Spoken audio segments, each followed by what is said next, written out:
தமிழர்கள் நாங்கள் தான் மசூதி வழிபாட்டு மரபினர். அப்படித்தான் இங்கே திருப்பரங்குன்றத்தில் சிக்கந்தர் மலையிலே அங்கே சிக்கந்தர் மசூதி. எழுதி வைங்கள் என்ன சொந்தங்களே, ஒரு நாள் இந்த பிள்ளைகளுக்கு அதிகாரம் வரும். தமிழர்கள் எங்கள் முன்னவர்களின் இறந்ததை அவர்கள் மையத்தை போற்றுவது, நாங்கள் மூத்தோரை தெய்வமாக போற்றிய மரபினர் தமிழ் மரபினர். அப்படித்தான் எங்கள் குலதெய்வங்கள் உருவானது.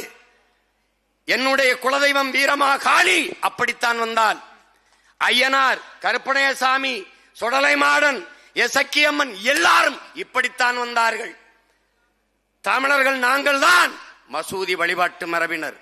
அப்படித்தான் இங்கே திருப்பரங்குன்றத்தில் சிக்கந்தர் மலையிலே அங்கே சிக்கந்தர் மசூதி.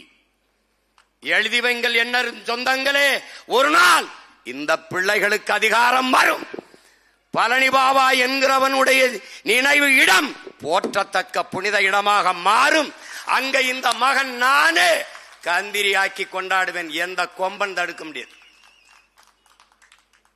ஏன் அவனை போற்ற வேண்டும்?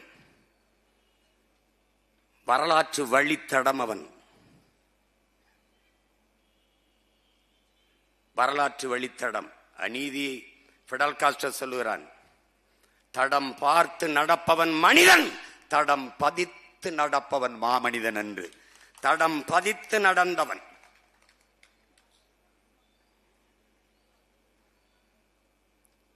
புரட்சியாளர் செய்வரா அநீதியை கண்டு அதை பொறுத்து கொள்ள முடியாமல் நீ கோபப்படுவாயா, ஆனால் நீனும் என் தோழனே என்கிறான். அப்படி கோபப்பட்ட, ஒடுக்கப்பட்ட, அடித்தளத்தில் அழித்து வைக்கப்பட்டு தாழ்த்தப்பட்டு வீழ்த்தப்பட்ட மக்களின் தோழனாக இருந்தவன் புரட்சியாளன் பழனி பாபா அவர்கள்.